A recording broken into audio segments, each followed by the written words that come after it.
Hello everyone and welcome to this episode of Totally Rad Video Games, where I'm going to be taking a look at 4 of the worst games that I've sort of cherry picked from my collection. Now these aren't the worst games ever made or anything like that, they're just from my collection, and I don't go out of my way. I know some people do actually, to get some of the worst because it's like their thing, you know, they actually kind of collect and like crappy games. A lot of these games I've actually picked up because I thought they may have been alright, or they might have, I was going to give them the benefit of the doubt. I've heard bad things about them, but I'll check them out for myself and make my own mind about them. But I've got about 8 of these games I'm going to be going through, but I'm not going to go through them all because it's going to take too long. So I'm just going to go through 4, and I'm going to start with something by. I'll leave the other 4 for another video, perhaps.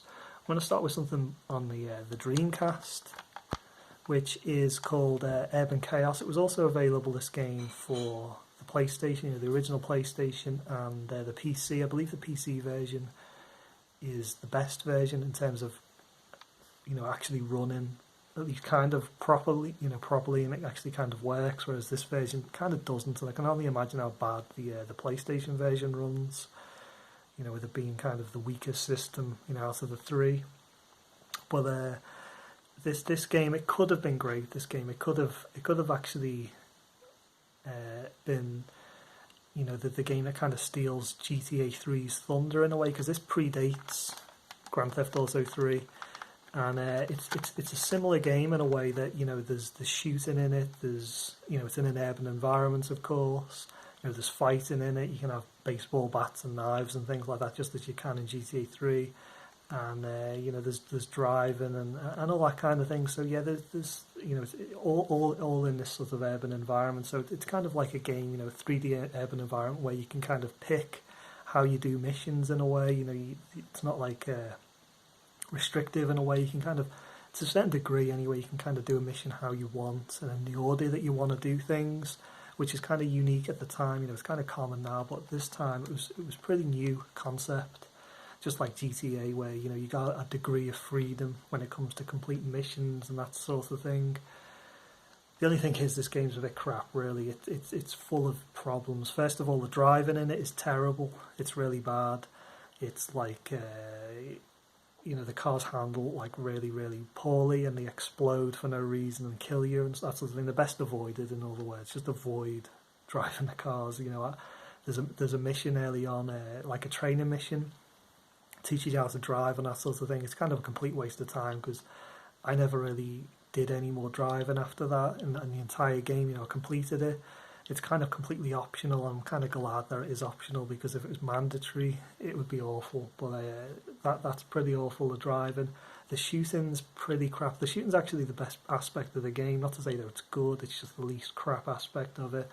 With the character you play is this female cop most of the time. He also plays this kind of weird looking guy as well. He looks really kind of funky on the cover there. But yeah, you play this female cop, and she's sort of, the way they've set out the aiming of this game, because the Dreamcast only has one analog stick, so you're moving around and moving around the city with your gun out, and any sort of person that you come across, she points the gun at them. It doesn't matter if there's a lot of civilian, people walking around. She points the gun at them, and if there's a guy, an innocent guy in front of you with a bad guy behind them, she'll point the gun at the good guy, and you can only kill so many civilians in this before you get like a mission failed and that sort of thing. Or I think if you kill so many, you might have to start the game again, or there is some penalty. I didn't actually do it, but yeah, the shooting's pretty crap. It's the best aspect of the game in a way. It shows how bad the game is as a whole. And the fighting's pretty crap as well. And you'll be doing a lot of fighting because there's not much ammo in the game. The game's really mean when it comes to ammo, so you'll be beating up a lot of people. And there's a move that you can do when you beat people up. You can sort of flip them over your shoulder, pin them to the ground, and then arrest them, put handcuffs on them. And that's a quick way of getting somebody out of the way, because you got a time limit for a lot of the missions, and you got to be quick. So if there's like 5 guys attacking you at once, arrest them quick. Beat them up a little bit. Flip them over, arrest them, and kind of clear the way and then move on. That's the theory anyway. What actually happens is you're beating them up.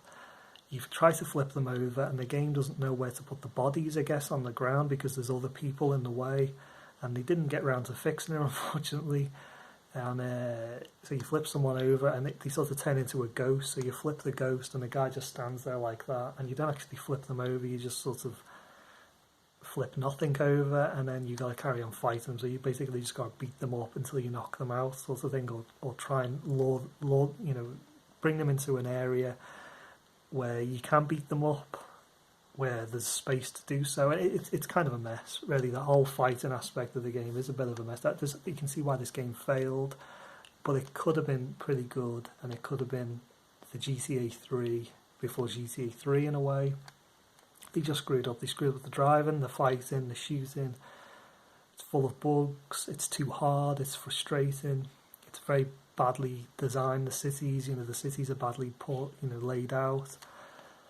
A lot of issues with this, but it's an interesting game to a degree because it's a game that could have been great, and it could have been a hugely successful game because GTA 3 turned out to be hugely successful, but that wasn't to be. That was like the could have been but wasn't sort of thing, and it's kind of clear to see why. But anyway, we'll move on now to this game. It's for the original PlayStation. It's The Mission.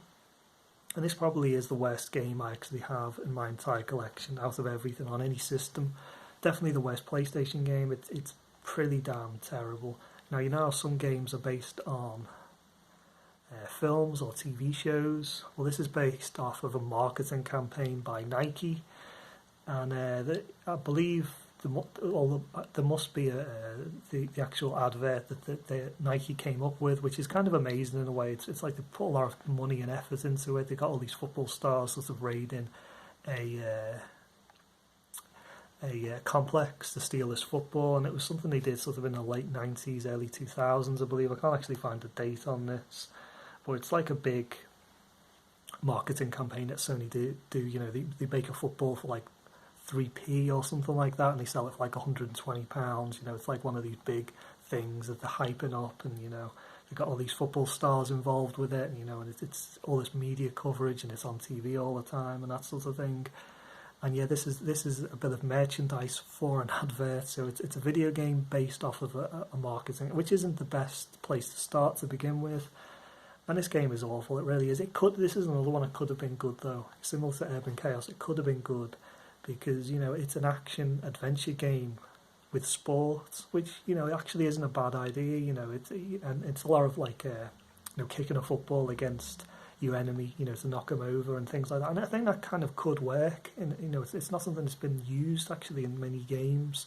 It's kind of unique in a way, particularly when this came out. To have an action sort of adventure football game, or any other sport you could kind of think of as well. It's something that could have worked out, but it doesn't because the game's terrible. The first mission in particular is absolutely atrociously bad. It's really difficult and it's really fussy, and it's a game that like 95% of people who bought this game, if not 98% or 99% who bought this game, never got past the first level. It's so frustrating. You've got to kick a football on this particular sensor pad to escape this room. Every time you hit the sensor pad, this door opens, and there's a really, really strict time limit. You've got to be perfect.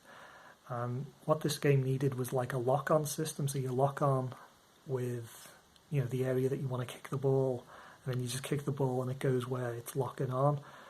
But it doesn't have that, and it's really sort of tricky to do. And when you consider as well, you're playing as these amazing sort of internationally renowned superstar football players, and they can't even do something that a very amateurish person could do, amateurish footballer could do, hitting something against the wall, and it's kind of insulting in a way how bad these like world-class football players are kind of treated in this game. But I got past the first section, which is really difficult and really frustrating, and then it just got kind of worse in a way. I was just kind of booting a football against these guys, these bad guys, and it's just kind of like, you do that 100,000 times and you get to the end of the level and it's like, I just couldn't be bothered. It's just an absolutely awful game. So if you want a really, really crappy game, check out The Mission. And what makes it worse is that it could have been a good game. I think that's the worst thing about it. This could have been something decent at the very least. It could have been a good game, you know, if they'd have put more effort into it. And it's just terrible. It's just it went the other way. And it's also very difficult as well. And that's one thing that's nothing worse, really. If you got a game that's really bad, make it easy at least. Then people will at least play it and get to the end of it. But if it's really, really bad and it's really hard, it's got no value to it at all. You know, it's really frustrating to play. So I'll move on now to this, Quake IV. Now, Quake IV, I'm not attacking that game at all. This is actually a pretty good game for the time it came out. I believe so anyway. It's not great, but it's definitely not bad. It's more to do with the port, you know, the Xbox 360 port of this game. I think this was rushed out for, you know, the launch of the 360. And you can kind of see if they spent more time on it, I'm guessing it would have been better. And you know, because it has a lot of lag. This game, it has a lot of slowdown, more slowdown than it really has any right to. Because you know, the 360 could easily play this game, I believe. Definitely a lot better than this. And yeah, it's just a bit of a lousy rushed port, unfortunately. But this is still maybe worth picking up because there is a making of Quake 4 included, and there's also a HD remaster of Quake 2. Many people consider this to be actually the first HD remaster of an older game to come out, you know, because this is a launch game. This is so effectively, you know, and the 360 was the first sort of proper HD console in a certain, you know, it was the first, you know, HD console to be released. So yeah, this possibly was, you know, ignoring like the PC or anything, but in terms of console gaming, this probably was the first instance of a HD remastered video game we got. So yeah, in terms of Quake 2. And the thing is, when I got this, I opened up and it's got the disc, and I thought, okay, when you get to the end of Quake 4, it unlocks. It says, congratulations, you've unlocked Quake 2, and I can play Quake 2. Fortunately, no, it's on a separate disc that this copy doesn't have. So you need, if you're going to get a copy of this, make sure you got two discs, you know, and then you're good to go, sort of thing. But I wasn't unfortunate enough not to get that. So yeah, I've never played the remake, the remaster, but apparently it's very good. It's better than the actual game. It's, you know, Quake 4. So you know, the actual main game is actually being sold as. So yeah, check out this. But only if it's got 2 discs. Actually, if it's got 1 disc and it's just the bonus disc, it's still worth picking up. But as this is, not so much. It's not absolutely terrible, but it's definitely not worth playing. You're better off playing like the PC version or whatever. So we'll move on now to the final one. This is the final game we're going to be taking a look at because we're already nearly 13 minutes in, and there's 4 more to go. I'm not going to be able to get through them all, so there'll be a second part to this given time. And it's another 360 game. It's Kane and Lynch. Dead Man. This is they made 2 of these. This is the first one, and I had a lot of hope for this game when I first heard about it. I was actually working at Sony at the time as a video games tester, and this is one of the games that came through. I never got to play it, unfortunately, but I saw, you know, other people in other teams playing it. I actually tried to look away from the screen because, you know, I didn't want to ruin the game for myself. I wanted to kind of keep it a bit of a secret because when this game, you know, finally came out, because this was obviously in pre-production stage, I could kind of go out and get it because I was interested in picking up, because I was a big fan of Hitman. This is by the makers of Hitman, and I thought this maybe would have been a more action-orientated version, you know, a more action-orientated game than Hitman, you know, turned out to be, you know, and that was right up my street in a way, you know, because Hitman games aren't that action-packed really a lot of the time. You know, you're doing a lot of wandering around corridors, you know, thinking about your next move and, you know, whose clothes to steal and disguise yourself as and that sort of thing. But this could have been like different to that. It's just shooting and that sort of thing. But the only problem is with this, it is more action-based, and that's pretty much the only thing you do in this game. The only problem is that the action is, you know, and the shooting in this is pretty damn awful. Think of this game as like Grand Theft Auto, only the only thing you do in it is the missions. So they've taken out everything else in the game and left only the missions. And you know, in Grand Theft Auto, all the missions are kind of different. You know, there's driving missions, there's shooting missions, there's there's missions where you got to fight maybe or do something like that. You know, there's good variety to the GTA games, generally speaking. There's none of that here. This is just shooting. This is basically get from one area to another and killing everyone who gets in your way, essentially, more or less. And it's kind of like crap, you know, the shooting in it's crap. I'm not sure whether it's a problem with the game or they've just made it like this where the shooting isn't very accurate, you know, like in real life. You know, guns aren't that accurate in real life, you know, as they try to make out in the films and that sort of thing. You know, they don't. It's much more difficult to have an accurate shot, particularly if you're in an action situation, to shoot accurately, effectively. And I'm not a gun expert or anything like that, but I'm not sure if they just screwed up the shooting of this game or they tried to make it more accurate. But you can point in the crosshairs at an enemy and fire, and you can actually miss, you know, and it's like, what the hell's going on? It's like the only game I've ever played that's kind of like this. And, you know, you think of something like, at the time, you know, Gears of War, all you do pretty much in that game, you know, there is some more variety to it than this, but all you do essentially in Gears of War, more or less for most of the game, is get from one area to the other, killing everything in sight. And that's kind of it. But the thing is, with Gears of War, it's a really fun game, and you know, shooting in it's really satisfying and that sort of thing. This game is the opposite of that. It's the shooting in it's not very good. It's kind of frustrating. The difficulty spikes at certain sections in a very annoying way. And yeah, this is, you're much better off with Gears of War effectively than this. This could have been like the more crime based, you know, more realistic sort of Gears of War in a way. You know, there's a lot of covering and, you know, shooting and that sort of thing, and you know, throwing grenades and all that kind of stuff. And it could have been like that, but unfortunately, no. It's just a crappy game, really. And I am tempted, though, having said all this, to check out the sequel. CEX are selling the sequel to this. I'm not sure if it's a PS3 version or the Xbox version or whatever.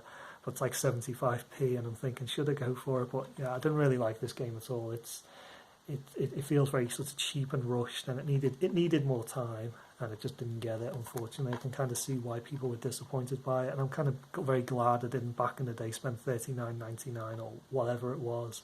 I got this from a charity shop for like £2, and it's kind of not really worth that, to be honest. So that's it for this video. I've got some more to get through, but I'll leave them for another time because it's going to be a 20+ minute video if I do that, and that's not something I really want to do and subject you to any more crap. And at least at this point in time, I'll subject you to the crap coming soon, you know, in an upcoming video. I'll make a part 2, and yeah, that'll be kind of all my crappy games, or my most crappy games I kind of have to hand that I'm aware of. I suppose if I dig a bit deeper into the very depths of my collection, I'll find a few more, but until then, I'll kind of leave you with the lovely image of, is it Kane or Lynch? I don't actually know. I've actually completed this game, but either way, it's their lovely faces, you know, kind of looking at you. So I'll see you soon. Bye-bye.